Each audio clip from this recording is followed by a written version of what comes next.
Hallo baie welkom by vanaand se uitsending van Fokus. Ek is Lenet Fransis Peuren. Bietjie later in die program hoor ons hoekom die Johannesburgse stadsbiblioteek gesluit is. Maar ons begin vanaand se program met terugvoer oor twee stories. Inwoners van Sonop en Nababeep in die Noord-Kaap moes jarelank met die stank van riool saamleef.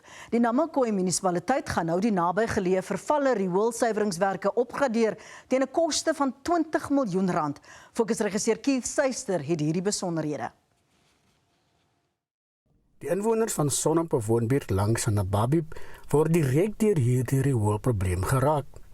Die mense hier sê as die wind in die verkeerde rigting waai, kan hulle nie eens 'n venster oopmaak nie, so stink dit. Fokus het in Februarie van 2017 met van die inwoners van Sonop gepraat. Hulle was toe al raad op en moedeloos van sukkel om die probleem aangespreek te kry. Fokus het ook weer by die Nama Khoi Munisipaliteit gaan aanklop om te hoor of daar hierdie jaar enige pogings aangewend word om die rioolprobleem in Nababeep op te los. Die wastewater treatment plants in Nababeep was maar baie problematiese werke histories in Nama Khoi munisipale area. Daar is veelvuldige werke verrig, maar nie die gewenste uitkoms het geseëvier elke keer nie. Dit het nog steeds redelike onwelriekende effluent en die grijswater discharge is nog, jy weet, van baie laag gehalte wat in die oerrivierlope afspoel. Dit het teweeggebring dat die gemeenskappe van Sonop en die surrounds redelik in onhygiëniese toestande die afgelope jare hulle self in bevind. Die kinders, jy weet, die stories ook redelik in hierdie rivierlope geswem. Ons het met die inkom van die nuwe raad besluit om hierdie projek of hierdie wastewater treatment plants op Nababeep 'n redelike daadwerklike poging aanwend om te verbeter. Ek kan namens die raad met trots sê dat ons op die cusp is om 'n nuwe projek te implementeer by die wastewater treatment plants te Nababeep te waarde van so R20 miljoen. Dit gaan basies jy weet wees vir die opgradering en ook die refurbishment van die wastewater treatment plant. Baie van daai grijswater gaan dan deur Orion Minerals in sy totaliteit gebruik word. So met ander woorde, daar is geen oksidasiedamme nodig by hierdie refurbishment en opgraderingsprojek nie. Ons gaan ook probeer om redelik maar hierdie wastewater treatment plant as 'n toonbeeld te gebruik vir die res van die wastewater treatment plants in die Nama Khoi resgebied wat grijswater gebruike aan betref. Orion het indicate dat hulle 100% van die water wat daar gaan beskikbaar wees gebruik, maar ons wil ook natuurlik ander alternatiewe reëlings vestig vir sportgronde se nat lê en ook ander gebruike probeer retikuleer. So kom ons kyk, die kontrakteurs is besig om die site of die terrein te vestig en hulle gaan begin afskop met hierdie projek. Hoopelik sal hierdie dan die volgehoue en volkomme oplossing wees van die wastewater treatment plant debakel in Nababeep. En die gemeenskap van Rooiwal naby Rioolsdrift in die Noord-Kaap se noodkreet is uiteindelik gehoor. Hulle moes jarelang klaarkom sonder 'n kliniek. Die gebou is sedert 2015 erg gevandaliseer en het in onbruik verval. Nou na vele vertoë word die kliniek deur die Noord-Kaapse Gesondheidsdepartement herstel en herbou. Regisseur Keith Suister volg die gebeure die afgelope paar jaar. Die kliniekgebou op Rooiwal naby Rioolsdrift het vir jare lank in onbruik gestaan en was erg gevandaliseer. Die gemeenskap het vir jare verbeterdienste vir die verafgeleë gemeenskap van Rooiwal geveg. Hulle vertoë aan die departement van gesondheid in die Noord-Kaap het tot onlangs net op dowe ore geval. Een van die bekommerde inwoners, Ringo Isaacs, het sy bakkie foos gered tussen Rooiwal en Rioolsdrift, soos hy siek en ongeholpe inwoners help om by die gesondheidsdienste uit te kom. Hy moes soms so ver as Springbok meer as 120 km ver ry, sê hy. 2012 was ons kliniek in 'n goeie toestand en 2013 die susters het tussen die twee klinieke op en af gebeweeg. Van 2015 af het hulle nie meer op en af beweeg nie en toe was ons kliniek alleen. Die gebou het alleen daar gestaan en so was hy met die tyd geplunder. Maar nou kan die gemeenskap van Rooiwal weer glimlag. Die kliniek word uiteindelik opgradeer en hier en daar herbou. Maar nou is hulle besig om hom reg te maak en die herstel werklik baie goed. So ek wil die gemeenskap ook self vra dat hulle elke een moet hierdie gebou baie mooi oppas en hulle met hulle kinders kyk wat daar by die gebou is en self ook as daar iemand miskien 'n ding steel by die gebou en verkoop, dit onmiddellik aanmeld by die polisie. So ons moet self ons gebou oppas verder. Net hierna verskuif ons die fokus na Johannesburg. Ons hoor dat die stadsbiblioteek nou al 3 jaar lank gesluit is. Bly by ons.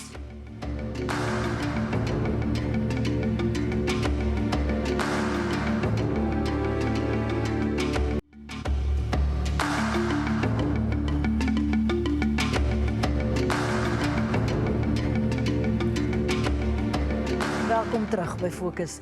Die Johannesburgse Stigting is bekommerd oor die stadsbiblioteek wat reeds die afgelope 3 jaar gesluit is vir die publiek. Die Yorkse Carnegie Stigting het meer as 10 jaar gelede 'n reuse skenking gemaak in die biblioteek. En nou word daar gevra waarom die biblioteek dan so verval het. Hierdie verslag van Naby Schreibman.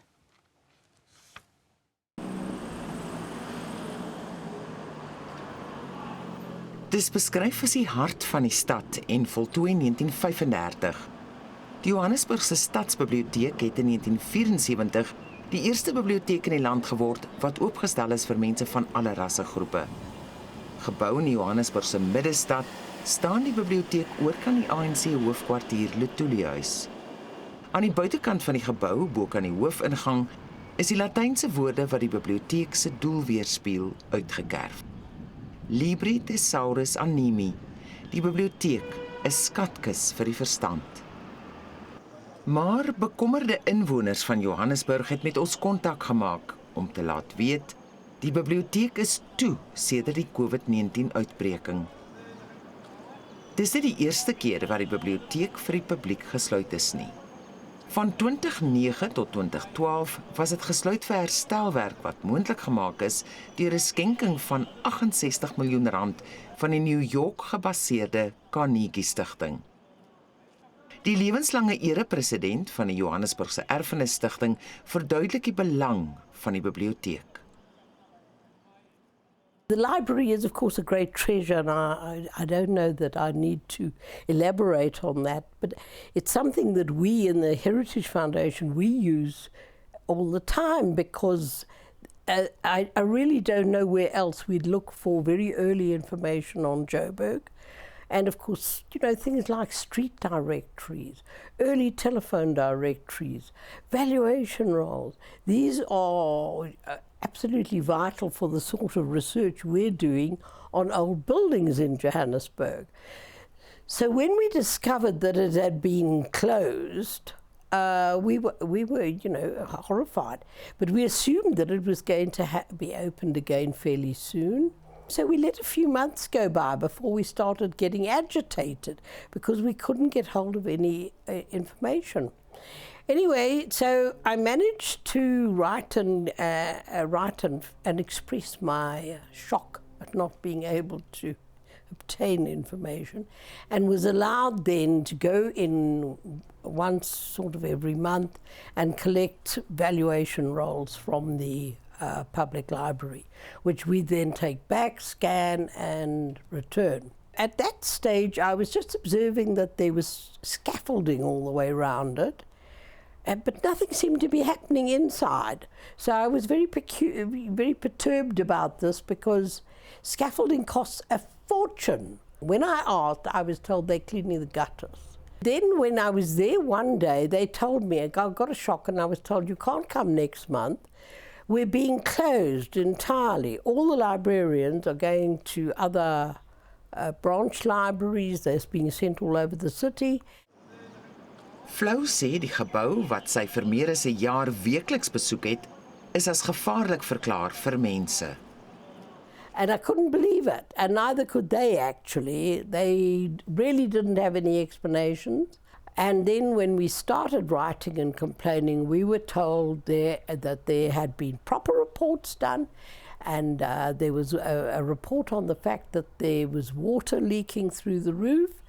Now, since the library was completely, renovated, repaired, and some additional building had been done in 2012 with an enormous grant from the Carnegie Foundation. What they did was, in fact, to design an interior section inside the old quadrangle. They built a whole new sector, and that contained escalators, student areas, more study space, and the toilets.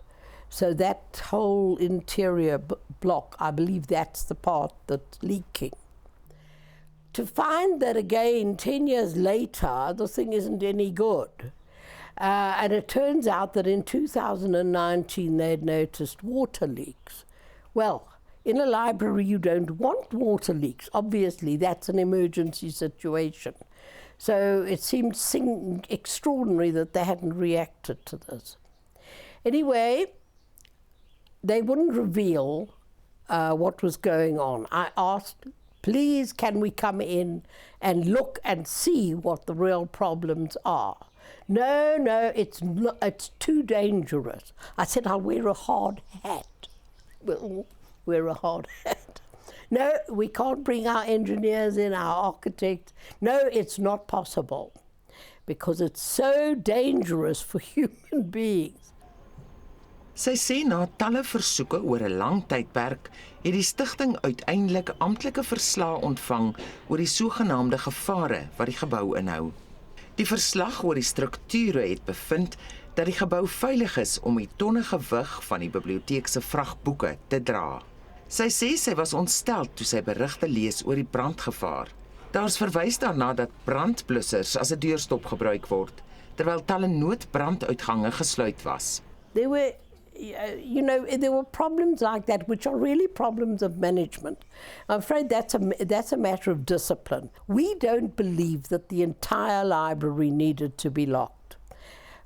If it's possible to open it up in sections, then that should be done. I mean, the people who are being deprived and really seriously prejudiced are the people, partly the children who live there. And as you know, we've got very serious problems with literacy amongst school children. And the students who there were 120 workstations, free access to internet, and they could use those computers. And I think that was for the full day. That's quite a hardship if you think of the cost of going to an internet cafe if you can't actually get hold of free internet. For the researchers, it's a disaster. There is no alternative to the public library. Sy sê die biblioteek was bekend vir sy groot waarde vir navorsers en het die enigste kopie in die wêreld van sommige baie skaars boeke. Sy is onlangs deur 'n akademiese navorser genader wat 'n boek oor plante van die biblioteek soek. Daarsonder kan sy nie haar teses voltooi nie. Flou is bekommerd dat die stadsbiblioteek dieselfde pad kan loop as Johannesburgse kunsgalery waar groot dele afgeseël is vir die publiek en talle kunswerke beskadig is weens waterlekkasies. The art gallery needed quite a lot of repair and restoration. I did see the report, and I must say I was a bit flummoxed because it said that there were all these leaks and things that were needed attention. Met 'n begroting vir herstelwerk van meer as 80 miljoen rand is hy bekommerd dat korrupsie dalk 'n onvermydelike werklikheid kan wees. We're querying the budget because we've never heard such rubbish as 80 million to do these things when they spent all that money in 2012. I mean, something sounds really fishy, and we don't like the idea that you can just have, everybody gets a slice of the cake before it finally gets done. We'd like the job to be done by, decent craftsmen at a reasonable fee, thank you. As far as we can understand, when they sent the staff out, they distributed them amongst the branch libraries. So they're still being paid. But I don't believe the book allocation has been paid out. And I think that to a large extent, it's thanks to the friends of the library. The new books for years have been bought. But what really concerns me is we have many books coming out every year, even especially on South Africa. And those have not been acquired. Because unless the friends are paying up the money for it, the city isn't. And the city's allowing this library to sort of fall back, in terms of the amount of the information that they've got available. And so that is a real concern. I mean, for instance, I have no idea what happened to the cataloguing stock because there was nothing to catalogue. Met Letuliehuis, die ANC hoofkwartier oor kan die pad, is flou verbaas dat geen regeringsleier nog navraag gedoen het oor toegang tot die biblioteek nie. I have a ghastly suspicion that many of them have never walked into the public library. I don't think they understand what is so special about it, what sort of enormous value it has. And I think they should have more care for the young people and a lot more care for the children. Bly geskakel, net hierna deel 2 van ons verslag. Die stad Johannesburg verduidelik waarom die biblioteek gesluit is.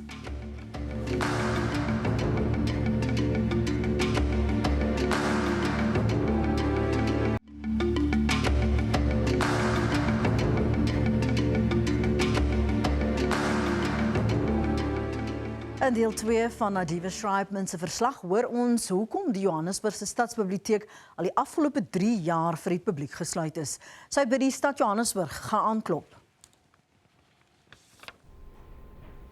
Volgens die woordvoerder vir die stad Johannesburg, Ntatisi Madingwani, is die Stadsbiblioteek gesluit vir herstelwerk. 18 miljoen rand van 'n begroting van 25 miljoen is reeds bestee aan die eerste fase om die gebou waterdig te maak. The estimated time for concluding or completing the work, as per our estimates, is June 2025. There's a whole lot of work that needs to be done there in that space. There's roof leaks solutions that have to be done. There's waterproofing issues. There's issues around sealing of gutters. The downpipes replacement, the damaged skylights, fire detections solutions, fire protections elements. So it's a whole lot of work, including the gas fire suppression system, which has to be commissioned, as well as putting the fire signage. The problem is because the budget was allocated over 3 financial years. So what we are doing now as the city, we are in the midterm budget review. The Department of Community Development has submitted a request for funding to conclude some of the work that has been started. So that budget review has to go to council before we can say yes, it was approved and so forth. So in the meantime, what is happening is that the building is secured. All the collection that is in the building is safe. There's 24/7 security there. Hy sê die stad het in November verlede jaar op die webwerf aangekondig dat die biblioteek tot verdere kennisgewing gesluit sal wees. Hy verduidelik hoe mense vir wie dit noodsaaklik is om toegang tot die biblioteek te verkry, dit kan doen. Individuals that would really want to access the building, that can be arranged on appointment only because it's a construction site. We can't have a situation where we act irresponsibly and then something happens and then we have to account for lives of people. The budget is operational. The work continues. Annually, the city has about 89 libraries. Johannesburg Central Libraries is just one of them. And we allocate just over 13 million on books for all libraries, and JCL gets its fair share as well. So that is operational. It doesn't stop. In what period of time, over what period of time do you allocate those funds? Annually, we allocate for books 13 million. Some of the staff have been relocated to other libraries. Other staff members are working remotely, assisting people online. Others are on standby to assist with arranged visits on site. Oor die skenking van die Carnegie Stigting sê hy, It's very untrue to say the Carnegie Foundation donation was for refurbishment of the library. Not even a cent. The donation was for operational issues, such as your upgrading of the IT system, database, storage systems, training, and so forth. It was operational, and it was for a period of time. And that concluded in terms of the agreement that we had with Carnegie in 2014. So it's very misleading to suggest that Carnegie funded the city for refurbishment. All the refurbishment that is done at the Johannesburg Central Library is the money that comes directly from the city. The city is not answerable to Carnegie. The agreement that the city had with Carnegie finished in 2014. Ons het sedertdien verneem dat die Erfenis Stigting se kenners die stad se verslae oor skade aan die biblioteek bestudeer het. Daar's vasgestel dat die gebou struktureel veilig is en hulle is ten gunste daarvan dat die biblioteek in fases heropen word. Dis dan die einde van die heel laaste uitsending van Fokus. Onthou, al die Fokus uitsendings bly steeds beskikbaar op YouTube. Namens Fokus 'n groot dankie aan al ons getroue kykers vir julle ondersteuning en loyaliteit die afgelope 28 jaar. Dankie ook aan elkeen wat oor die jare julle stories met die Fokusspan gedeel het en ons vertrou het met julle stories. Ons is ewig dankbaar. Vir ou laas groet ek dan namens myself en die hele Fokusspan. Totsiens en mooi loop.